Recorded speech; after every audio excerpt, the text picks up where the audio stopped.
everyone.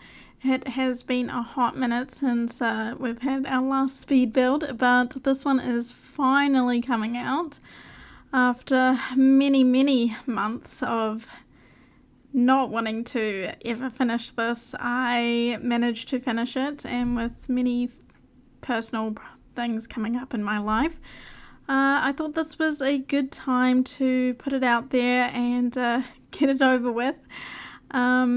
But yeah, we are in the Azeos. We are continuing our outer biome theme of speed builds and base builds, and I decided to use scarlet bridges and eventually scarlet walls. And so we are using a combination of scarlet bridges and glass bridges here to make a nice outline around this area. At the beginning, you saw me putting natural lighting down with the roofing gadget. I like to go and use my light build that I have for my character at the beginning, and then I will go into the dark mode to see what it's actually like. And then I will use my light character then I will use my no light character to continue building so that I know what it actually will be like with no extra light. And then I come in later to see what it's like with blasting light and blast myself. But here I am painting the glass bridges red. There was a common theme here of everything being red, and I didn't show on camera me building the left-hand area with the farm, with the bloat oat, or the middle section, because those took way too long, and they were also built with nothing like this in mind, so I didn't actually get it on camera of me building those things. But later they become quite the annoyance, because I did not do things mathematically correct, and I later could not figure out how to make something look good while still being symmetrical.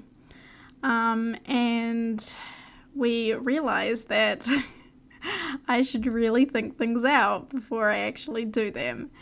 And so I left a lot of mistakes in this build because I wanted to show that not every build I do has a clear thought out plan. I don't have 100%, goal of what I want to do in each build. The desert one, I knew that I wanted to have some sort of boss shrine in there. And then the ocean one, I knew that I wanted to show off the corals and stuff.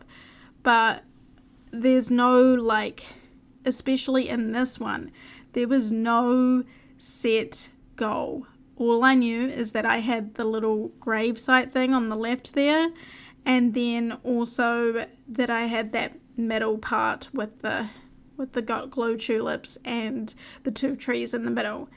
I did not know what I wanted to do around it. I knew that I wanted to have some sort of base, but I had no idea how to create it while still having this middle centerpiece thing.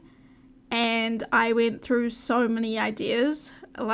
Here I put meadow ground down. I had no clue as to what I was doing. I created a small little smiley face here, and I was like, nah, this is not working. I am not enjoying this. The yellow does not go with the green and the red. It was not working, so I got rid of it.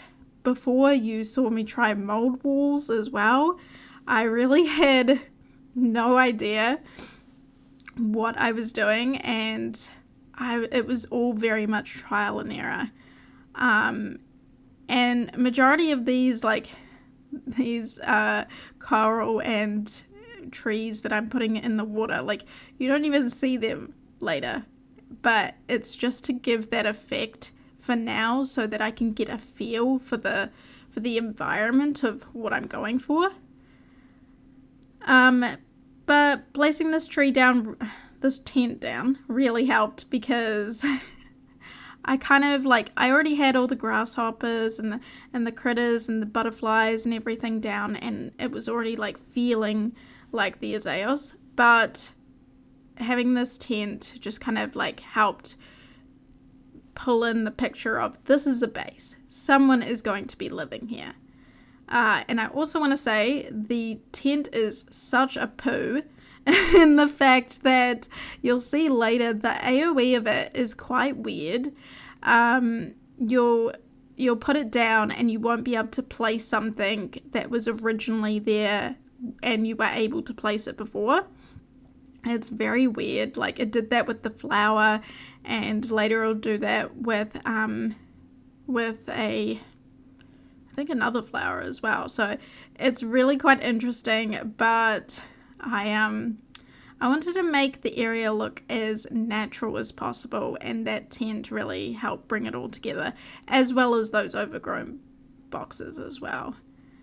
But here I was going to do another pier to match the one on the left, but I was like, where is, are they sleeping out in the open? What's happening? Are they just going to stay in the tent?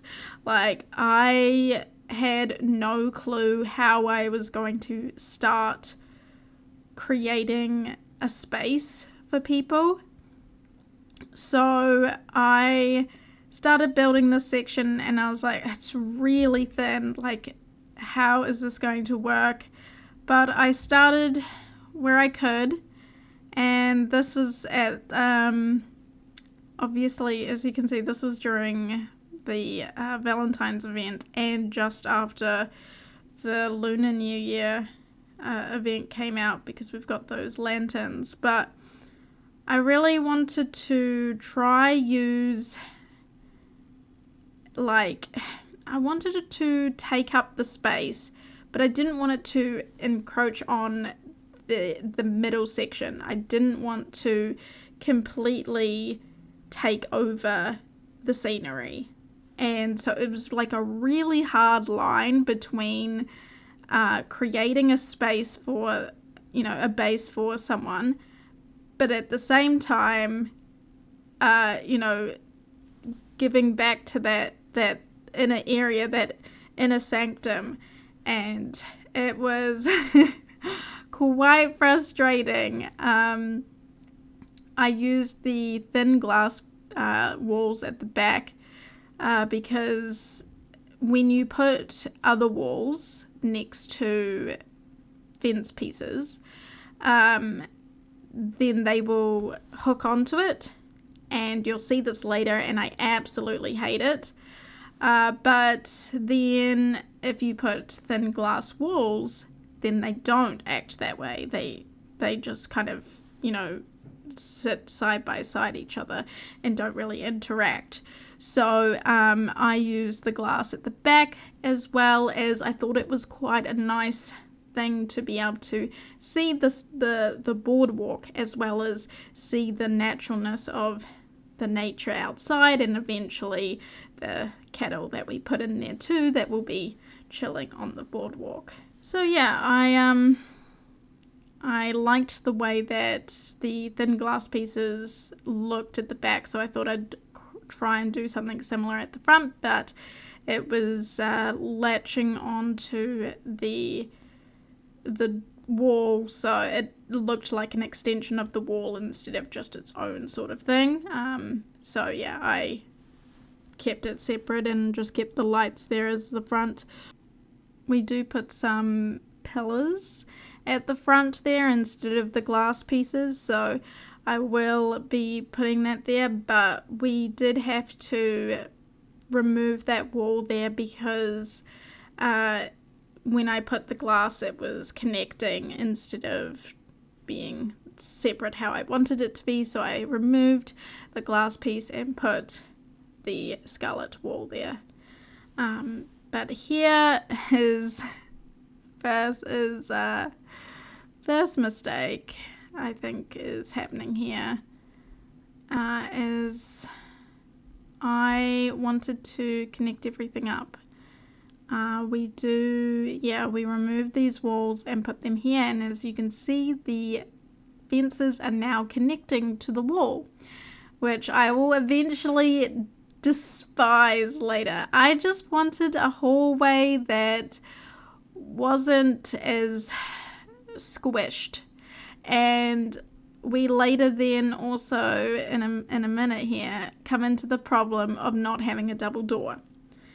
So we only have one tile doors, and I'm replacing the fences here because they were not lining up, and so I had to do them again, and it was quite annoying.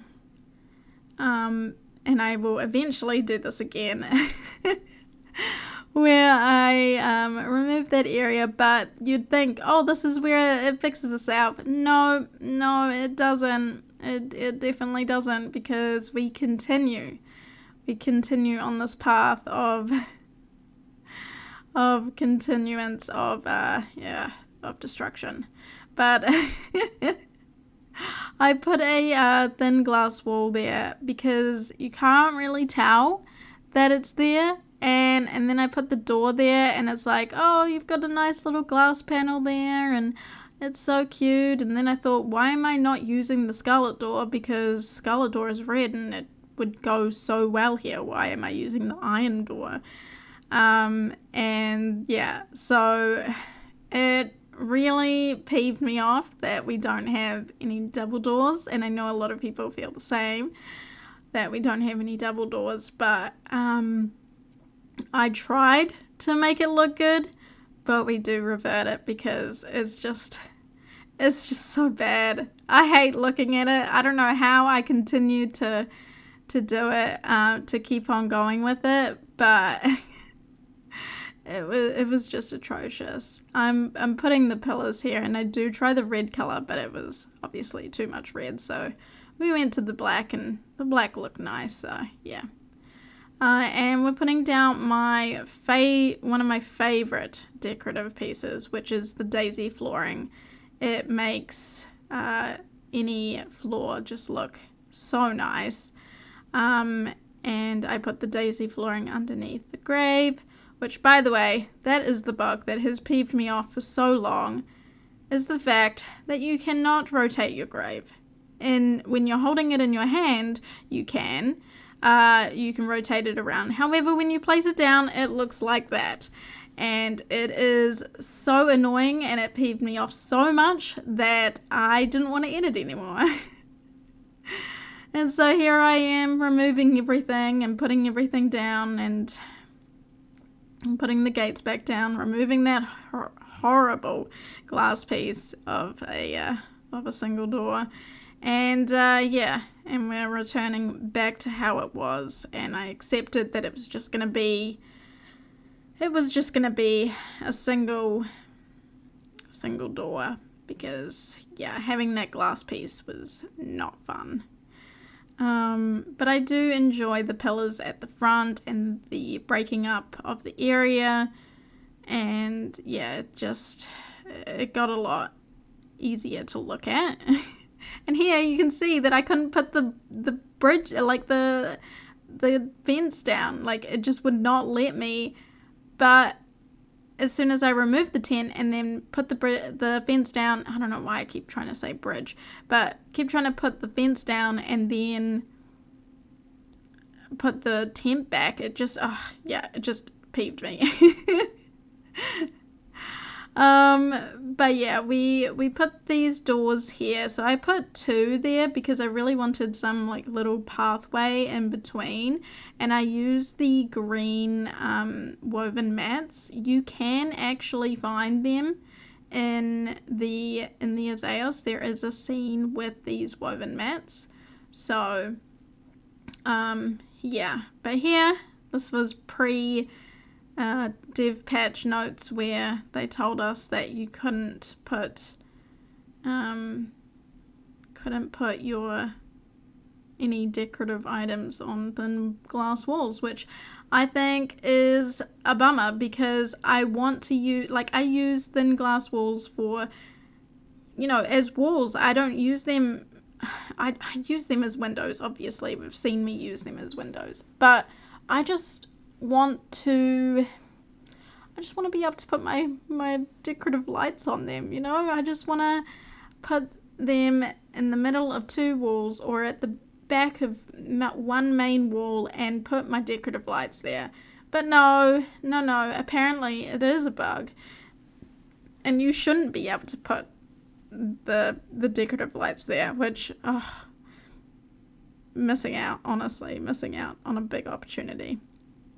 But as a fun thing, I put the Cabling Brute plushie in this area, and I found a place for the bed to go, and I was originally going to use those Valentine's Day love candles, but we had already used them for the shrine area, so I instead used the Beauty and the Beast rose in a glass casing on a pedestal, and it just looked perfect. Like, you could tell that they've lost someone so dear to them. The grave is right there. There's flowers all around it. There's flowers in the middle. There's a flower next to their bed. They're obviously, very, very attached to this person that has passed away. And yeah, it feels very touching to have that there, and with all the love letters and rose petals outside as well. It just felt very real to have that there. But I have the kitchen over here by the entrance, because it was the only area that I was able to do it without it clogging up. The area, I was going to originally have it down underneath the shrine, but I thought that this was the best place because I can put floor pillows there, and it just, it doesn't take up too much of the area where you're walking through. So yeah, I wanted to then put something in the middle at the top here, and it was not symmetrical. The maths was all wrong. The math was not mathin'. But I wanted to originally have 3 and have it in the middle, but it just didn't work. And the red blended in way too much. So I thought, with the fact that we've already got black pillars and we've got a black chest and it's all blending in, I thought that the black rugs pieces was a really, really good idea. And I was going to put some lanterns down, but I instead opted for using the roofing gadget on top of where all the light sources are, and also on top of the pedestal. And it really helped lift the areas inside the house. And I'm now putting the cattle benches down. I can't remember the name. But yeah, the trowels. We're putting those down, and then we're putting the cattle in. I opted for 1 adult, one baby, because I didn't want them, eating the food and then spawning a whole bunch of others. Oh, but I did go for 2 babies for the cows, so never mind. 1 baby sheep, 1 baby, 1 baby ram, 1 adult ram, and 1 adult moulin, and 2 baby moulin. But here I am doing the finishing touches and putting the red glow bugs in there so that it looks like it's actually in the Azeos. And lastly, I'm putting down some loose flooring and painting it green, because when you do that, it looks like it's actually in the grass. So it's really nice. But I've really enjoyed going through this with everyone, and I hope you enjoy it and like the speed build. I hope you all have a great day and this inspires you for your next build. Have a good day, everyone. and I'll see you in the next one. Bye!